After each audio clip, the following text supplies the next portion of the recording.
data mudukurikirane yanje mishemo hayimana kubona vugana nongeye kubaha kaze mu kiganiro kuri kubohora canke kibafasha gukura mu no kumenya umwami wacu Yesu Kristo mbaye kaze mwese mu nyigisho y'ino munsi inyigisho igya 11 ari nayo nyigisho ya nyuma mu kwikana gucuga cacu twise ukuri kuvyerekeye uburake bw'Imana. Rero nongeye kubaha kaze mwese ndabaha kaze kugira ngo mushobore gutegura intahe zanyu ubuhamya bwanyu n'ibibazo mwamufise kuri oditerenza iminota 5 urashaka kwivuga izina bishatse naho uherereye naho nyine bishatse ariko kwivuga akazina ntivyo babi naho tuvuga amazina yose ukavuga izina rimwe hama bivana n'umutegemvye ufise ko kuvuga hawuri hama ukabaza ibibazo vyawe canke ugashinga intahe ivyinyigisho zagufashije sinyigisho ndende ariko turifuza ko mugira reaction mukatubwira ico mwumvisemo canke icabafashije canke ibibazo mwamwagize nagira turangirize mu nyigisho no munsi inyigisho ivuga yuko ataburake bw'Imana buri kuri twebwe twuzuye n'Imana muri Kristo la réconciliation avec Dieu en Christ. Abikorino ba 2:5-18 tugira dusome 2 Corinthiens 5:18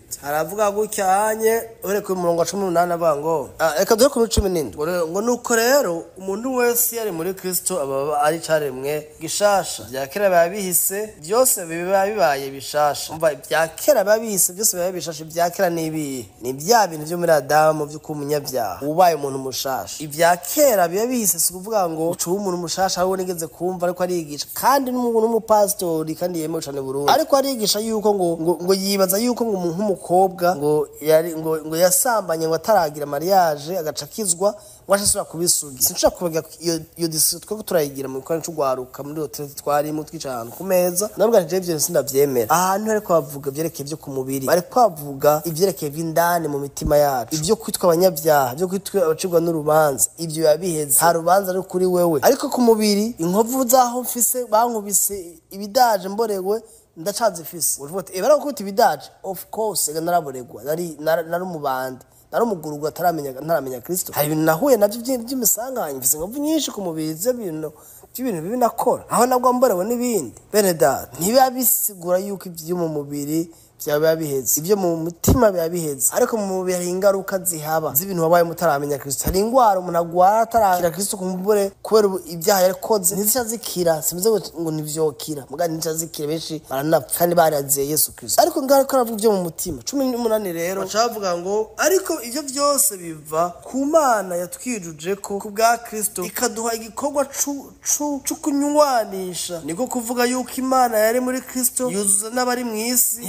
ko ibicumuro byabo kandi yatubikije ijambo ry'umwuzuzo Imana yari mu isi ntiyabara ko ibicumuro byabo Imana yaduhaye igikorwa cya reconciliation ijambo ry'umwuzuzo muri make ubutumwa bwiza tukwiye kuvuga ubutumwa bw'uburake bw'Imana muri kino gihe cy'isezerano rishasha n'ubutumwa bw'umwuzuzo muri Kristo Yesu ko Imana yari muri Kristo yuzuza n'abari mu isi ntiyabara ko ibicumuro byabo bigisigura ngo nibatizera ibicumuro by'inzu baharura ko oya ijambo bakoresha ko ntibarura ko ni kwempita nigumabwira ngo ibyaha byanyu ndacaye baharura kuyoga no naratanze imbabazi ngo muzakire kam ntivuga ngo mwarababarewe byaraheze oya byaraheze ngo kirahari cyo kubabarira kirahari ariko you have to believe tu dois recevoir tenza kubyakira ni muhiri wanje no gira amazimano nkateka nkatugira imfungwa za mbere ziryoshe n'ibinyobwa biryoshe tukababwira ati ni muze abantu mwakira ukuri kubohora kwa Anje Mishemo Hayimana dufate naje mu gisagara murimo ko jemba muri Amerika mwankavuga ni ndaje Bujumbura hashambwa abantu mwese mwakira ukuri kubohora muri rya migwi ntimuze nateguye amazimano mbega ubutumire waburonse ukabwanka uzopfa uriye ku mfungu nateguye zagusa n'ibinyobwa byagusa ikanamba ariko wateye intambuka kaza niwe yinjoyinga kubara nanje tukagira umunezero gasangira gafungura kanywa kajya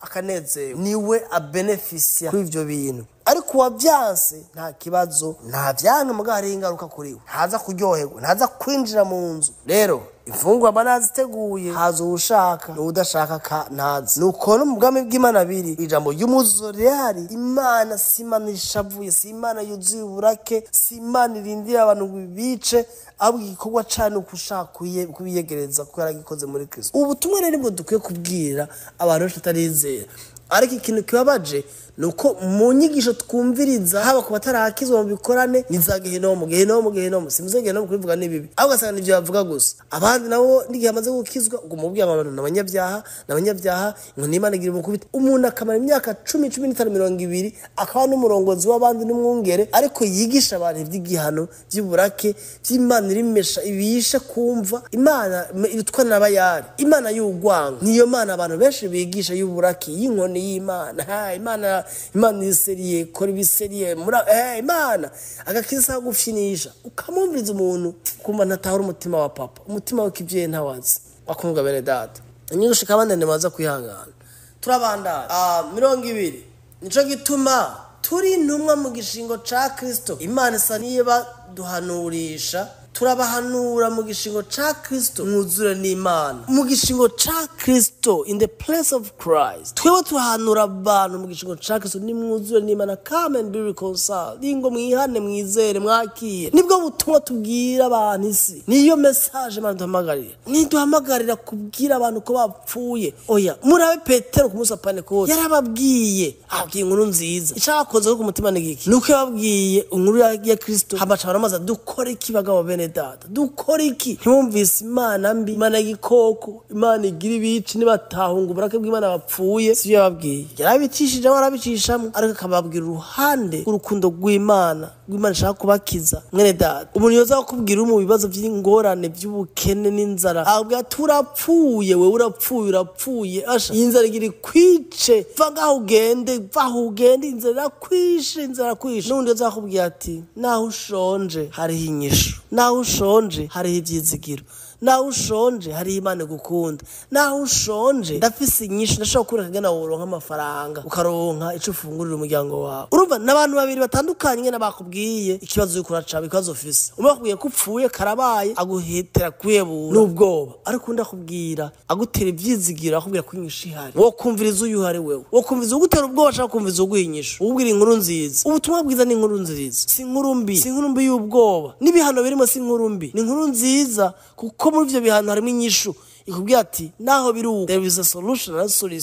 yo gukiza mwene data ubyumva uko ubitahura uko duhamagara mu kibanza ca Kristo kugira ngo abantu biyunge n'Imana muri Kristo Imana yamaze kubikora byovyo yarabirangije yari yunganije n'abantu muri Kristo ihamagarira jewe nakubwira abantu ubutumwa bwiza bw'urukundo atari ubutumwa bw'uburake hari abantu musaze muri mekonta mu buzima musanzwe mufise ibikomere mutarakira mwabayeho ubuzima bubishe kandi ubumaye ubuzima bubishe kubyo Imana mugwa muyibona sero inyigisho zanyu cyangwa ibikomere byanyu mufise mubaye Imana suko imeze n'umupapa n'umuvyeyi ni rukundo ese twamutahura uko tukamubona uko tukamamera akadukiza mu bikomere byacu kumbe twagize abavyeyi badukarira badukubita barikisomesha bafise uburake bajenga twabisha vyinshi rengeje urugero abavyeyi bacu papaca abantu batureze badukoreye ibibi gashuka umubona iyo Mana nk'abavyeyi bawe simvuze ngo discipline abana mfise abana simvuze abana ngo tubahanura ntubahana oya ariko hari ama extreme abantu bajako ugasanga umwana n'Imana yabonye igikoko sinshaka kwibagira umuntu tugeze kuganira mu kurangiza nta inyigisho yari umukozi w'Imana tuzinanye kandi yarongoye abandi kandi azi kwigisha abandi ariko uwo mugabo turaganira aje kunda kuri biro nakorera turaganira ashinge ntayo ubuzima bw'umuryango wiwe hanyuma ndamubwira dusenge ndamwatuza amajambo yo kuvuga Imana yite papa byaranze kuyubaka kuvuga Imana biranka gose complètement mu nyuma turasenga ati taradukararira kuba gukira kwiwe none cakabaze ki kwera mama wawo papa we yaramutaye ataye mama wabo ari abana bato mama wabo asufra kubarera wenyene umuwabo yarafitiye se yaragiye hanze yarabataye ntiyashaka kuvuga Imana ngo papa biyashaka gushaka kuri muri iyo situation Imana ni papa ukuba wavuga ati Imana uri papa bisubiremo nimba ari ntambara ufise kubivuga byatura ubunyene uvuga ati Imana uri papa bisubiremo uri papa uri data ndawukunda papa bisubiremo papa bisubiremo ndaze kubikora gukiza papa uri papa Mana si Imana y'uburake ni papa wawe nuko ramugira umusimi icigwa turakirangirije ngaha navyo gutazoba kirekire nimba ari ntaya gufashije ari inyigisho gufashije ari nta office ari kibazo office turungikire audio tuzobishura tuzoyipatasha abandi nabafashwe umwami Yesu abagire neza